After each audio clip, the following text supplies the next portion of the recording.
दोस्तों, एक ही सवाल इस वक्त पूरी दुनिया में जितने भी देश हैं जो सीधे इस जंग से प्रभावित हो रहे हैं, उनमें यही सवाल है कि क्या जंग रुकेगी। यानी अमेरिका और इसराइल ने जो जंग शुरू की है ईरान के खिलाफ, और ईरान जिस जंग का लगातार डट कर मुकाबला कर रहा है, क्या अब ये जंग रुक जाएगी? ये एक बड़ा सवाल है, क्योंकि खबरें इस तरह से हैं कि अमेरिका ने 15 सूत्री अपनी जो एक डिमांड है या जो शर्त है वो ईरान के सामने रखी है, और ये रखी है वाया पाकिस्तान। तो पाकिस्तान ने, खबर ये भी आ रही है कि ये मांगे तेहरान तक पहुंचा दी है, और तेहरान का इस पर अभी रिस्पांस नहीं आया है, या यूं कह लें कि कोई पॉजिटिव रिस्पांस नहीं आया है। एक तो एक तरफ ये बात हो गई। दूसरी बात, जो बुशहर न्यूक्लियर प्लांट है ईरान का, उस पर फिर से अटैक हुआ है। कहा यह जा रहा है कि अटैक इसराइल ने किया है। तो अगर ये जंग जारी रहनी है या जंग रुकनी है, ये तो अगर रुकना है तो फिर इस तरह के हमले क्यों हो रहे हैं? और ईरान की तरफ से भी ऐलान किया गया है कि उसने 80वीं लहर जो है मिसाइलों की दागी है इसराइल के ऊपर, ज़्यादातर इसराइल के ऊपर, और कुछ जो है वो अमेरिकी बेसिस पर भी। तो इन तमाम मुद्दों को लेकर हम सवाल जवाब करेंगे, बातचीत करेंगे, समझने की कोशिश करेंगे कि दरअसल स्थिति क्या है। हमारे साथ हमारे वरीय सहयोगी अभय उपाध्याय मौजूद हैं। अभय जी, आपको बहुत स्वागत। और कल भी हम लोगों ने बात की थी पॉडकास्ट के दौरान, अपने दर्शकों से हम जुड़े थे और हमने अब जो मौजूदा स्थिति है उस पर चर्चा की थी। आज क्या अपडेट सामने है? अपडेट तो आपने तकरीबन बता ही दिया है जी। और इससे ज़्यादा ओपन मीडिया में कुछ नहीं है कि क्या चल रहा है। और जाहिर सी बात है कि जब इस लेवल पे लड़ाई पहुंच चुकी है जी। तो सामने किसी प्लेटफॉर्म पर आकर तो बात होगी नहीं। अब ये जो मतलब बैक चैनल्स हैं वो सक्रिय हैं। अभी मौका मिला है पाकिस्तान को इसमें बीच में एक भूमिका निभाने का, तो उसके ज़रिए बातचीत आगे बढ़ रही है। इसके पहले जब पिछले साल आपको याद होगा इसराइल और ईरान की लड़ाई हुई थी, उसके ठीक पहले भी बातचीत चल रही थी जी। जिसमें जो दो सबसे भरोसेमंद ट्रंप के लोग हैं वो अपने लोग हैं, विटकॉफ हैं और जेरेड कुशनर हैं। कुशनर है जी। तो उनसे तो वो पहले ही बातचीत से ईरान ने साफ मना कर दिया था। तो अब ये हो रहा है कि अमेरिका अपनी तरफ से प्रस्ताव भेज रहा है, 15 मांगे रखी हैं। दरअसल ये शर्त अमेरिका की नहीं है। इसको उस तरह की शर्त में नहीं देखे जैसे शर्त ईरान ने रखी थी। पहले 3 पॉइंट की उनकी शर्तें थी, बाद में बढ़ाकर 5 हो गई। तो ये वैसी नहीं है। ये अमेरिका की तरफ से इन शर्तों का आना, इन कंडीशंस का आना, मेरे लिहाज से एक ट्रूस एग्रीमेंट का पहला स्टेप है जो अमेरिका चाहता है कि हो जाए। अब जैसा कि आपने पहले बताया कि पाकिस्तान के ज़रिए ये चीज़ें पहुंच चुकी हैं ईरान के पास और वहाँ से कोई रिस्पांस नहीं आया है। जी।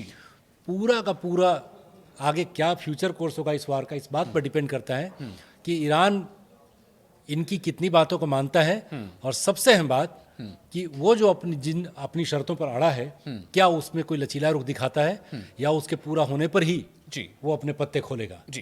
तो कहने का मतलब ये है कि अब यहाँ पर ये कम से कम मान लिया जाए कि इससे पहले के पॉडकास्ट में हम लोग ये चर्चा कर रहे थे कि बातचीत का प्रोसेस वाकई शुरू हुआ भी है या नहीं हुआ है, या सिर्फ एक छलावा है। तो मतलब ये कि अगर पाकिस्तान ये कह रहा है कि हमें हमने रिसीव किया है 15 पॉइंट्स फ्रॉम अमेरिका, ईरान ने भी कंफर्म कर दिया है कि रिसीव हुआ है। और ईरान ने भी कंफर्म कर दिया कि हमें अमेरिका की जो पॉइंट्स हैं, 15 सूत्री जो लिस्ट है, वो हमें मिल चुकी है। ये अलग बात है कि ईरान का जवाब नहीं आया, या फिर हमने कुछ कहीं ये पढ़ा कि अभी कोई पॉजिटिव रिस्पांस नहीं है।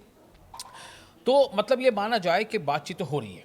ये बैक चैनल कह लें, फ्रंट चैनल कह लें, बातचीत की शुरुआत तो हो रही है। अब सवाल मेरा आपसे ये होता है कि हाउ सीरियस अमेरिका इज, कितना वो गंभीर है। चूंकि आपने अभी जिक्र किया कि इससे पहले जो जंग हुई थी 2025 में 12 दिनों की, उस वक्त भी बातचीत चल रही थी और जंग शुरू हो गई थी।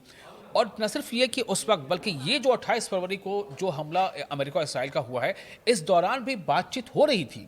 ओमान की मध्यस्थता में बातचीत हो रही थी, फिर जनेवा में बातचीत हो रही थी। ओमान के फॉरेन मिनिस्टर ने यहाँ तक कह दिया था कि ईरान जो है बहुत हद तक न्यूक्लियर मामले में नरमी बरतने को तैयार था, लेकिन फिर अचानक जंग हो गई। इसी पर सवाल ये है कि how serious is America towards this ceasefire, या फिर कुछ और खेल है? अमेरिका, देखिए, अब जैसे पिछली बार भी आपने जिक्र किया कि बातचीत हो रही थी, और अब तो ये बात खुलकर सामने आ गई कि इसराइल के दबाव में जी ट्रंप ने ईरान के ऊपर हमला कर दिया।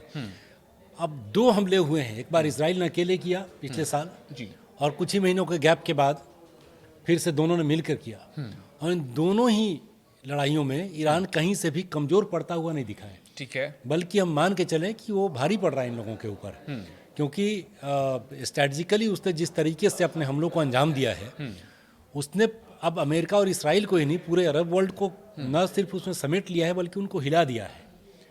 ऐसी स्थिति में अमेरिका के सामने ओनस सिर्फ इस बात की नहीं है कि इसराइल की रक्षा की जाए, बल्कि उसके जो अपने इंटरेस्ट हैं गल्फ में जी। उसको बचाने के लिए भी ज़रूरी है कि अब किसी भी तरीके से ये लड़ाई रुक जाए।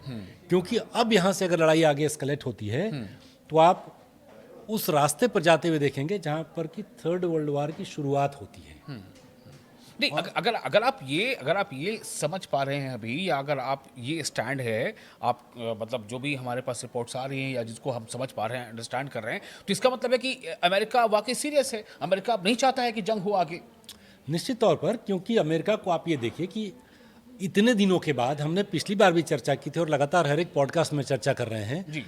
जो सवाल हम कर रहे हैं और जो हमारी एनालिसिस है, ये सवाल अमेरिका की जनता भी कर रही है। ठीक है कि इस लड़ाई से जब हम बैठेंगे ख़त्म करके या अभी तक की एनालिसिस करें तो अमेरिका को क्या मिला है। क्या इससे ये मिला अमेरिका को कि पूरी दुनिया में एस्टैब्लिश हो गया कि अमेरिका सबसे बड़ा सुपर पावर है? नहीं, उसमें डेंट लगा है। जो प्रोपेगेंडा के जरिए और अलग अलग तरीकों से अभी तक एस्टैब्लिश हुआ था कि ठीक है कि वो सबसे बड़ी इकॉनमी है और सबसे बड़ा सुपर पावर भी ये भी है, लेकिन ऐसा नहीं है कि वो जो चाहेगा कर लेगा। तो उसकी इस इमेज में एक बहुत बड़ा डेंट लग चुका है। ठीक है। तो एक हासिल तो उनका यही है। एक तो आप ये कह रहे हैं कि अमेरिका की जनता भी कहने के सवाल उठा रही है, बल्कि वो रिपोर्ट के हवाले से भी सामने बात आ रही है। अब तक 2 या 3 सर्वे हो चुके हैं खुद अमेरिका के अंदर इस जंग को लेकर के। उस सर्वे में अराउंड 70 बल्कि लेस देन 70 कह ले, अराउंड 60% जो 59% है वो जो है वोट जा रहा है इस वॉर के अगेंस्ट। यानी 59-60% लोग जो इस वॉर के अगेंस्ट अपनी बात कर रहे हैं, और उसमें लेस 40 उसमें से कुछ परसेंटेज कांट से का भी है और ज़्यादा फिर परसेंटेज है। तो कहने मतलब ये है कि अमेरिका की जो जनमत है, जिसको हम जनमत कह सकते हैं, कि जो मेजॉरिटी है उसमें, वो इस जंग के खिलाफ है। तो चलिए ठीक है, आपने अगर ये कहा तो इसको माना जा सकता है कि अमेरिका वाकई सीरियस है। लेकिन मेरा अब सवाल ये होगा कि अगर अमेरिका सीरियस है तो फिर अमेरिका को ज़रूरत ये क्यों पड़ी कि वो पाकिस्तान के वाया बात करे, और अमेरिका को ये क्यों ज़रूरत पड़ी कि वो अमेरिका को इसलिए ज़रूरत पड़ी कि अगर अमेरिका सीधे सीधे ईरान के पास जाता है, ठीक है, पहले तो ईरान ने क्लियर कर दिया था कि मैं आपसे बात ही नहीं करता। ठीक है, आप ईरान का स्टैंड तो देखिए, ईरान ने कभी नहीं कहा कि मैं आपसे बात करने के लिए। ट्रंप ने कहा कि बंद हो गई, मैं यूनिलैटरल उन्होंने अनाउंस कर दिया कि मैं 5 दिन के लिए हमले रोक रहा हूँ। ईरान ने कहा कि नहीं, इसमें पता नहीं आपकी क्या स्ट्रेटजी है, मुझको इससे कोई लेना देना नहीं है। और हमले जारी रहे, फिर हमले जारी रहे। ईरान ने भी किए और इसराइल ने भी किए। इसराइल ने भी किए, और अमेरिका से भी खबर आ रही है कि वो ट्रूप 82 डिवीजन एयरबॉर्न सैनिक हैं, और मरीन भी उनके जो है उनको भी वो भेज रहे हैं, एम्फीबियंस खासतौर से जो नेचर है मरीन का। हाँ, तो उसको भी भेज रहे हैं। लेकिन इन सब के बीच ईरान ने कभी ये नहीं कहा कि आइए, मैं तैयार हूँ, हम तैयार हैं बातचीत करने के लिए आपसे। तो अगर अमेरिका अगर इस वही बैक चैनल डिप्लोमेसी यही तो होती है, ऐसा नहीं कुछ बहुत पीछे छुप के ऐसी चीज़ें हो रही हैं जो सतह पर आई ही नहीं। बैक चैनल मतलब थ्रू पाकिस्तान ये बातें हो रही है। पाकिस्तान ने इसके पहले कुछ बात की। मेरा सवाल ये कि पाकिस्तान ही क्यों? इसलिए कि आप देखिए ईरान के आसपास जो कंट्रीज हैं उसमें देखिए वो किसके साथ हैं, वो अमेरिका के साथ हैं, वहाँ अमेरिका के बेसिस हैं। तो ईरान सीधे सीधे उन पर भरोसा नहीं करेगा, क्योंकि अगर उनके कहने पर आगे बढ़ता है तो कहीं ना कहीं ये इमेज जाएगा कि अमेरिका का जो संदेश है वो सीधे सीधे ईरान को गया और उसमें वो नरमी दिखा रहा है।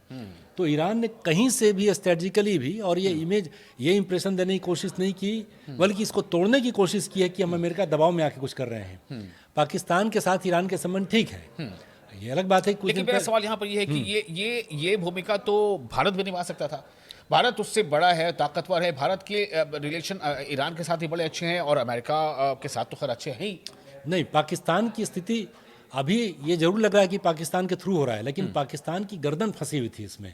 बार बार खबरें आ रही थी कि सऊदी अरब दबाव डाल रहा है अमेरिका के ऊपर कि ईरान के ऊपर हमले जारी रखिए, क्योंकि एक लड़ाई तो पहले चलती रही है वहाँ पर कि वहाँ का उस पूरे इलाके का लीडर कौन है। तो उसके ऊपर अब पाकिस्तान की का एग्रीमेंट है स्ट्रेटजिक सऊदी अरब के साथ। तो फिर ईरान को पाकिस्तान पर भरोसा क्यों हो? सवाल उस पर नहीं है, सवाल पाकिस्तान पर भरोसे का नहीं है। सवाल ये है कि जो पीस प्लान आ रहा है उस पर कितना भरोसा करें। ईरान को पाकिस्तान से कोई लेना देना नहीं है इसमें। वो बस तो पाकिस्तान का रोल कहीं ना कहीं सिर्फ एक फैसिलिटेटर के तौर पर सामने आया है। कहीं भी यही होता है, दीजिए मैं उनको बढ़ा दूंगा, वो देंगे मैं आपको बढ़ा दूंगा। समझ लीजिए कि पाकिस्तान अकेले दम पर अमेरिका के आगे उसकी औकात क्या है और ईरान के आगे उसकी औकात क्या है, कुछ नहीं। तो बस इनकी भूमिका इसी रूप में है कि चाहे ये, इसको मैं अभी इनकी सक्सेस मानता हूँ कि इन्होंने अमेरिका और ईरान के बीच में एक पुल बनाने का काम तो कर दिया है, ठीक है, क्योंकि इनकी खुद की गर्दन फंसी हुई थी। तो इनके लिए सबसे अच्छा मूव यही था कि किसी तरीके से हम इस डील के बीच में आ जाएं और फैसिलिटेट कर दें, जिससे कि ईरान के साथ भी इनके संबंध अच्छे हों, बने रह जाएं, ठीक है। और जो सऊदी अरब है उसके साथ भी कोई वैसी स्थिति नहीं आई कि सऊदी बोले कि अब हमारे ऊपर हमला हो रहा है, आप भी करो। एक रिपोर्ट और मैंने पढ़ी है, अभी रॉयटर्स पे भी ये मैंने देखा, और भी कुछ इंटरनेशनल एजेंसी में ये खबर मैंने देखी है कि टर्की जो है, यानी तुर्की, जिसका अब नया नाम तुर्की है, वो ये कह रहा है कि तुर्की जो है मैसेज पास करने का रोल अदा कर रहा है ईरान और यूएस के बीच। देखिए, मुमकिन है, क्योंकि सबको अब एक लड़ाई के बीच में इसमें क्या हुआ है जी। आप देखिए, तुर्की की भी जो एम्बिशंस हैं ये किसी से छुपी नहीं है। हाँ। वो भी चाहता है कि एक तो पहले बीच में एक बहुत इंटरेस्टिंग डेवलपमेंट हुआ था, हालांकि जैसा मैंने कहा कि पाकिस्तान खुद में इतना कमजोर देश है कि इसके किसी स्टेप का कोई प्रभाव पड़ता नहीं है। तुर्की, मलेशिया और पाकिस्तान ने मिलके एक ऐसी एक्सिस बनाने की कोशिश की थी कि एक तुर्की अपने खलीफा वाले साम्राज्य को अगर वो पाने की कोशिश करता उस हैसियत को, तो पाकिस्तान उसमें मददगार साबित हो, उसमें मलेशिया मददगार साबित हो। ठीक है। तो एक जो एम्बिशन है, सुपर एम्बिशन, वो तो तुर्की का भी है। बिल्कुल बिल्कुल, तो ये लगातार बातचीत जारी रहेगी, और चूंकि अभी हर पल कुछ ना कुछ नई इन्फॉर्मेशन आ रही है। मैं सिर्फ फिलहाल ये बता दूं कि ईरान ने इस बात को कंफर्म किया कि उसे अमेरिका के पॉइंट्स मिल चुके हैं, जो शर्तें हैं 15, जो सूत्र हम कह सकते हैं जंगबंदी का, वो मिल चुके हैं। अब ये सबसे बड़ी बात देखना ये होगी कि क्या ईरान वाकई उन चीज़ों को मानेगा, और क्या ईरान की जो शर्तें हैं उनको अमेरिका मानेगा। अगर दोनों में मान मनोबल होता है तभी जाके जंगबंदी हो सकती है, वरना बहुत बड़ा नुकसान ईरान, अमेरिका, इसराइल का तो होगा ही होगा, ये दुनिया के कई देशों का नुकसान हो रहा है और आगे भी होगा। फिलहाल इस बातचीत को यहाँ रोकते हैं, लेकिन अपडेट्स के साथ हम फिर हाजिर होंगे अगले पॉडकास्ट में।